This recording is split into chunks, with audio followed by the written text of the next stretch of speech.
Untuk materi pertama di kelas tipografi 1 ini kita akan membahas tentang tata letak atau layout. Ini akan kita bagi jadi beberapa materi. Ini bagian part yang pertama. Tolong slide berikutnya. Jadi yang pertama sebetulnya apa sih yang dimaksud dengan layout? Ini layout dikenal juga dengan istilah yang namanya tata letak. Anda bisa banyak mencari referensi online di internet, ada banyak sekali.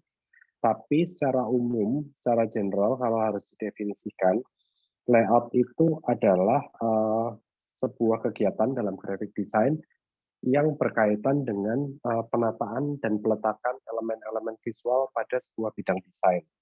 Bidang desain di sini bisa berupa halaman atau simply seperti misalnya halaman website atau bahkan blog di sebuah Instagram post. Jadi itu yang dimaksud dengan layout. Jadi intinya adalah penataan elemen-elemen grafis. Oke, next. Sementara untuk fungsinya, apa sih tujuan dari tata letak? Tujuan utama dari tata letak sebetulnya adalah manajemen informasi. Jadi tujuannya dan harapannya dengan kemampuan desainer menata dan mengontrol elemen-elemen pada bidang desain tersebut, kita bisa menyampaikan informasi dengan lebih efektif, lebih jelas, dan terutama dengan cara yang menarik bagi audiens. Jadi bila mana Anda melakukan kegiatan layout atau tata letak, tetapi informasinya nggak nyampe ke audiens, itu juga sama aja sebetulnya. Oke, next. Contohnya adalah di sini. Di sini kita punya dua contoh, di sebelah kiri dan di sebelah kanan. Kalau misalnya dilihat contoh mana yang lebih menarik, Anda bisa lihat sendiri. Sebetulnya secara umum kedua-duanya adalah sama. Yang di sebelah kiri itu adalah lowongan pekerjaan, yang di sebelah kanan juga sama lowongan pekerjaan.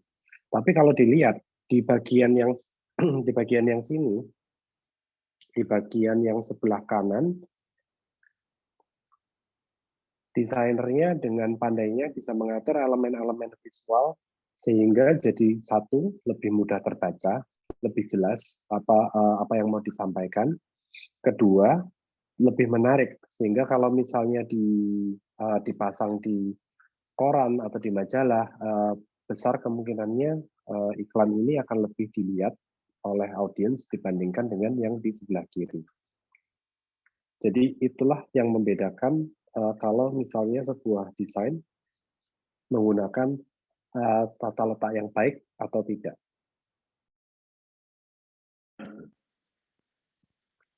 Next. Contohnya seperti ini. Bagaimana cara kita menata elemen-elemen di sini sehingga pada saat pertama kali lihat orang nggak terburu-buru merasa kayak males baca isinya apa, tapi mereka malah tertarik, drawn into the design, kemudian akan melihat semua informasinya sampai habis. Next. Poin terpenting dalam yang namanya layout itu ada sebuah teknik, bisa dibilang teknik, yang namanya adalah visual hierarchy. Visual hierarchy ini adalah fundamental dari tata letak. Yang dimaksud dengan visual hierarchy itu adalah kemampuan dari seorang desainer untuk mengontrol dan mengatur elemen-elemen visual agar audiens bisa mengikuti tujuan dari desainnya itu apa.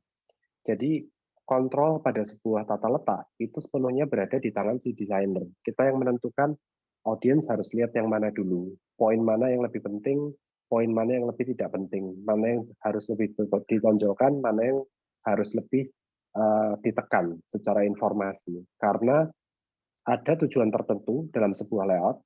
Kalau misalnya seperti contohnya lowongan pekerjaan tadi, tujuannya adalah biar kelihatan dengan jelas, kemudian kelihatan dengan detail requirement-nya apa. Kemudian kalau misalnya contoh tata letaknya tujuannya adalah untuk koran, tujuannya adalah bagaimana biar bacanya lebih mudah. Kalau misalnya untuk sebuah majalah, mungkin tujuannya adalah bagaimana biar lebih menarik. Begitu juga dengan poster.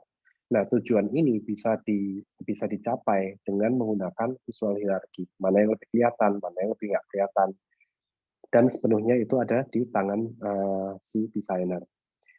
Ini kita minta Anda untuk cari informasi lebih dalam, lebih banyak tentang yang namanya visual hierarki. Ini materinya banyak sekali online di internet, bisa dicari. Nanti kalau misalnya ada hal-hal yang kurang jelas, bisa dibahas waktu di kelas kuliah. Oke, jadi poinnya dari visual hierarki, kalau misalnya mau dibikin definisi yang sangat pendek, mungkin bisa diartikan visual hierarki itu adalah urutan kepentingan visual dalam sebuah desain yang mana tingkat kepentingan ini dikontrol dari sang desainer. Oke, next.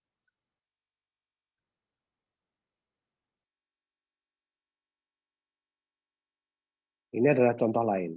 Jadi pada halaman ini kalau bisa dilihat sebetulnya informasinya banyak sekali dan mungkin belum tentu sesuatu yang menarik untuk dilihat sama orang manuskrip awalnya. Tapi dengan adanya permainan fotografi, kemudian ada judul dengan tipografi tertentu, kemudian dipisah informasinya di kiri lebih besar, di kanan lebih kecil, sehingga tiba-tiba aja teks ini jadi lebih menarik untuk dilihat dan hopefully dibaca sama orang sampai habis. Di sini juga terlihat yang namanya tata letak itu bukan hanya mengontrol elemen-elemen visual yang sifatnya positif saja, tapi juga ada bidang-bidang negatif di sini.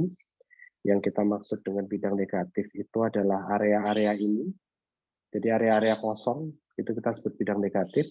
Ini semua juga merupakan bagian dari desain, bagian dari elemen tata letak yang dikontrol dari si desainer. Oke, next. Ini adalah beberapa poin-poin penting yang apa sih sebetulnya yang menjadi poin pada saat kita menyusun layout. Kalau misalnya dilihat di desain ini, apa sebetulnya yang paling menarik untuk dilihat? Tentu saja angka 8 yang di sini yang paling menonjol dibandingkan dengan elemen-elemen lain yang ada di sini. Kenapa bisa begitu? Ya, kalau ini kan jelas sekali ya. Ini jelas-jelas jadi menarik sekali, jadi kelihatan banget itu karena angka 8-nya gedenya segitu. Jadi itu adalah poin pertama dari visual hierarki. Apa sih yang menjadikan sebuah elemen desain lebih terlihat dalam sebuah tata letak? Poin pertama itu adalah size, ukuran. Kalau ukurannya besar, otomatis dia akan lebih kelihatan dibandingkan elemen-elemen lain yang ukurannya jauh lebih kecil daripada elemen tersebut. Oke, next slide.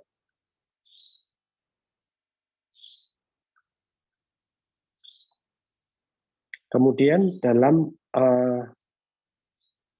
karya desain ini, kalau seperti ini gimana sih sebetulnya orang lihat? Ini kan secara elemen semuanya teksnya kelihatan sama ukuran semua, tidak ada penekanan mana yang lebih penting, mana yang lebih nggak penting. Kalau misalnya dalam kondisi seperti ini, itu ada satu hal yang bekerja secara otomatis dari audiens, itu yang kita sebut dengan yang namanya scanning. Mungkin untuk lebih mudahnya bisa dilihat di slide berikutnya. Tolong next slide. Scanning itu adalah bagaimana cara mata audiens Anda bekerja secara otomatis.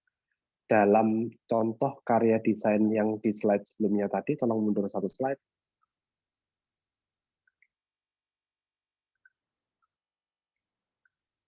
Yang kita maksud dengan scanning-nya adalah ini. Jadi secara otomatis, orang akan baca dari kolom yang pertama. Kolom yang pertama di sini, dia akan baca sampai habis. kemudian dia akan pindah ke yang berikutnya, terus sampai habis, kemudian ke berikutnya. Secara umum itu akan membentuk bentukan yang seperti ini. Itu yang disebut dengan scanning. Ini bisa kelihatan seperti ini karena di budaya Indonesia dan mungkin di budaya umum ya yang menggunakan tipografi Latin, itu cara baca memang dari kiri ke kanan, kemudian ke bawahnya, kiri ke kanan lagi, kemudian ke bawahnya. Ini secara otomatis akan dibaca seperti itu. Lain kalau misalnya kita bicara dari budaya yang lain, misalnya dari Jepang misalnya, mereka kan bacanya dari kanan ke kiri. Tapi secara umum scanning ini juga sesuatu yang otomatis, sehingga kalau misalnya kita sebagai desainer tahu ada yang namanya scanning ini, kita bisa pakai teknik ini buat untuk benefit kita lah, untuk ya bisa kita pakai dalam karya desain kita. Next, tolong 2 slide berikutnya.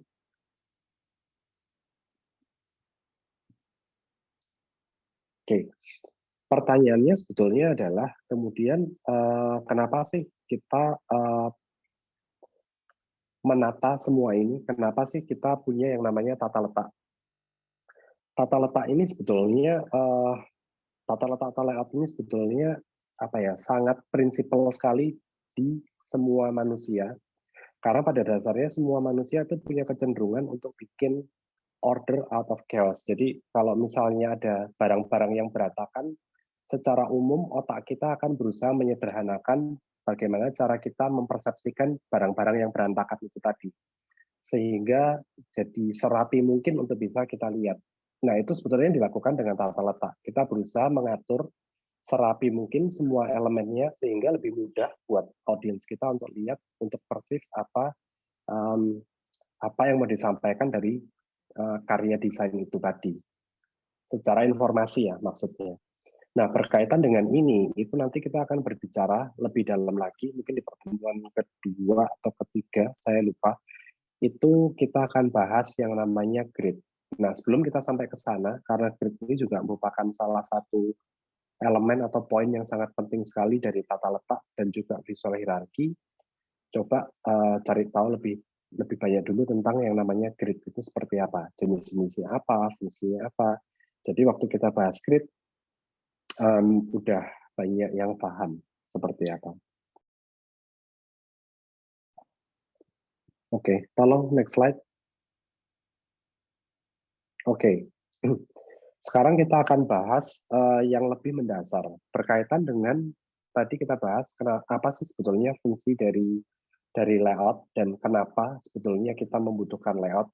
Kalau tadi kita bicara tentang menciptakan sebuah keteraturan dari sebuah kekacauan, itu sebetulnya kaitannya sangat erat sekali dengan ilmu yang kita pinjam dari keilmuan psikologi. Kalau misalnya mau cari informasi lebih banyak, ini bisa dipelajari lebih lanjut, tapi secara umum ya kita jelaskan aplikasinya aja lah. Jadi di keilmuan psikologi itu ada satu teori yang namanya adalah teori Gestalt. Kalau misalnya baca di psikologi, ya mereka akan menjelaskan dengan sangat detail sekali. Tapi yang perlu kita tahu untuk aplikasinya di desain Gestalt itu bunyi teorinya, bunyi hukumnya itu cuman kalau misalnya semua manusia itu punya kecenderungan untuk melihat segala sesuatu secara keseluruhan, bukan parsial, bukan kecil-kecil, tapi mereka punya kecenderungan, maksudnya kita semua, punya kecenderungan untuk melihat segala sesuatu yang dilihat sama mata, itu dilihat secara keseluruhan. Nanti akan kelihatan dengan lebih jelas waktu kita punya contoh. Nah, teori Gestalt ini yang kita pinjam untuk didesain, itu di breakdown lagi jadi empat prinsip. Yang pertama namanya proximity, kemudian kedua namanya similarity, kemudian closure, dan yang terakhir adalah continuity. Oke, kita akan bahas satu persatu. Tolong next slide. Oke, yang paling gampang itu, yang paling mendasar itu adalah yang namanya proximity. Proximity itu bicara tentang kedekatan atau area. Jadi misalnya Anda lihat di area sebelah kiri dan di area sebelah kanan, kalau misalnya dihitung, itu jumlah elemennya adalah sama, bisa dihitung.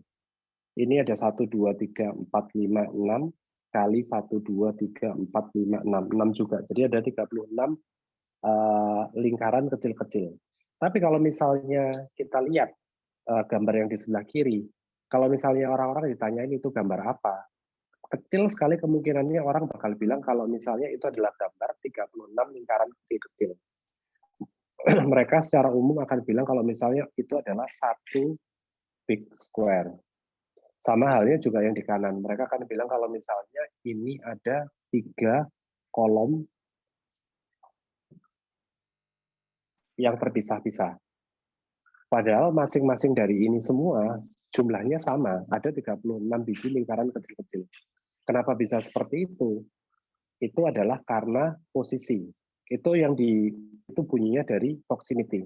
Jadi segala sesuatu, semua elemen yang berada berdekatan satu sama lain, kita punya kecenderungan untuk menggroupingkan mereka jadi satu dan melihat mereka sebagai satu kesatuan. Ini poinnya di mana kita bilang kita lihat segala sesuatu sebagai satu kesatuan, bukan partial kecil-kecil satu persatu. Oke? Jelas ya? Kalau nggak jelas nanti bisa dibahas atau ditanyakan lagi waktu di perkuliahan. Berikutnya, yang kedua adalah prinsip yang namanya similarity. Similarity itu berbicara tentang bentuk. Jadi bunyi dari prinsipnya itu adalah otak kita punya kecenderungan untuk mempersepsikan atau melihat dan memaknai sesuatu. Itu dengan mengelompokkan semua bidang yang bentuknya mirip. Kembali, jadi kalau misalnya dilihat di contoh yang di kiri, kalau ditanya itu gambar apa, secara otomatis mungkin kita akan bilang kalau misalnya itu adalah, oh ada tanda plus di situ, ada cross di situ. Kemudian yang lainnya yaitu bidang lain, nggak dilihat sama tidak dipersepsikan lah istilahnya sama otak kita. Padahal sebetulnya kan enggak, ini kan adalah ada 4 lingkaran yang di masing-masing sudut yang kemudian di tengahnya ada deretan kotak yang menyeberang. Sebetulnya kan gambarnya itu, tapi kembali sesuai dengan prinsip Gestalt, kita lihat secara keseluruhan, kita nggak lihat partial satu persatu. Jadi sehingga yang kelihatan adalah cross yang di tengah, plus yang di tengah. Sama halnya juga yang di kanan. Kalau modelnya udah seperti ini, kita juga nggak akan bilang lagi kalau misalnya ini adalah gambar satu square besar. Pasti nggak ada yang bilang seperti itu lagi. Instead, orang akan bilang kalau misalnya, oh itu ada baris-baris, ada 1, 2, 3, 4, 5, 6, ada 6 baris. Kenapa bisa kelihatan seperti itu? Karena yang kelihatan adalah lingkaran putih dan lingkaran hitam. Kita punya kecenderungan untuk mengkelompokkan semua yang bentuknya mirip. Itu yang namanya prinsip similarity. Next, berikutnya, prinsip yang ketiga. Prinsip yang ketiga, Gestalt closure, itu berbicara tentang bagaimana otak kita punya kemampuan untuk menutup bidang-bidang yang terbuka, atau mungkin lebih tepatnya otak kita punya imajinasi tertentu untuk membayangkan bidang atau garis yang sebetulnya tidak ada di sana. Contohnya adalah seperti ini. Kalau misalnya lihat yang di sebelah kiri, kalau misalnya semua orang ditanyain apakah ada berapa segitiga di sana, mungkin secara umum orang akan bilang kalau misalnya di situ ada 2 segitiga. Yang pertama yang ini, yang kedua adalah yang ini. Padahal sebetulnya kalau dilihat baik-baik di gambarnya, di sini nggak ada segitiga sama sekali. Yang ada di sini adalah ada 3 bentukan yang bentuknya seperti Pac-Man, kemudian ada 3 kurung buka yang tajam, sementara bidang putih yang di tengah itu kan bidang negatif, nggak ada gambarnya di situ. Tapi somehow otak kita bisa melihat dan kemudian kita memaknai kalau misalnya di situ ada segitiganya. Itu yang dimaksud dengan closure. Sama contohnya dengan yang kanan. kelihatan di situ ada lingkaran, nah itu sebetulnya bukan lingkaran. Karena sebuah benda untuk bisa jadi lingkaran, dia nggak boleh punya lubang. Dia harus terbuat dari satu garis, bentuknya harus circular dan harus tertutup semua. Sama halnya juga dengan kotak. Apa ya kotak itu berarti? Bukan cube ya. Kubus yang di kanan itu juga sebetulnya nggak ada bidangan di situ. Cuman semua terdiri dari garis-garis patah-patah yang kebetulan otak kita kemudian bisa memaknai kalau misalnya oh di situ ada bidang. Ini yang dimaksud dengan closure di prinsip Gestalt. Oke. Kemudian prinsip yang terakhir itu adalah continuity. Tolong. Nah, di prinsip kontinuitas itu poinnya adalah kembali karena kita melihat segala sesuatu secara umum, bukan secara parsial. Akhirnya kita berusaha mencari bentuk yang paling prominent, yang paling terlihat, paling gampang keluar dari susunan elemen-elemen ini. Yang mana misalnya pada contoh yang di sini, itu bisa dengan jelas kita lihat ada garis gelombang di sini. Padahal garis gelombang itu nggak ada. Garis gelombang ini kebetulan aja tercipta karena kita punya beberapa bentukan arc yang bentuknya seperti ini. 1, 2, 3, 4, 5, 6, dan seterusnya. Ini yang kemudian menciptakan ilusi seolah ada gelombang di sana. Tapi bagaimanapun juga, otak kita ngelihat itunya. Sama juga seperti yang di kanan, crosshair di sini, sebetulnya ini kan terdiri dari satu garis vertikal dan satu garis horizontal. Tapi kita nggak lihat dia breakdown seperti itu, kita lihat dia secara keseluruhan. Nah, inilah yang dimaksud dengan prinsip Gestalt. Kita lihat segala sesuatu secara keseluruhan. Itu juga yang terjadi dengan contoh-contoh tata letak yang di atas tadi. Kenapa kok ini bisa menarik seperti ini? Kenapa kok kita lihat ada sekian kolom dan lain sebagainya? Semua berangkat dari prinsip yang sama di sini. Nah, untuk tahu kalau Anda ingin mempelajari lebih dalam tentang Gestalt, bisa di search, bisa dipelajari. Tapi mungkin search yang berkaitan dengan bidang kita aja, dengan graphic design, karena Gestalt sendiri cukup luas sebetulnya teorinya kalau misalnya dipelajari langsung dari psikologi. Kurang lebih seperti itu materi kita di pertemuan yang pertama. Kalau misalnya ada hal-hal yang kurang jelas, nanti bisa ditanyakan waktu perkuliahan. Kemudian pesan kita itu adalah di poin-poin yang tadi yang kita minta Anda berusaha cari informasi lebih banyak. Jadi di visual hierarki, kemudian di grid, coba sih do research, cari reference, kemudian dipelajarin dulu itu poin-poinnya apa, karena itu nanti akan kepake di pertemuan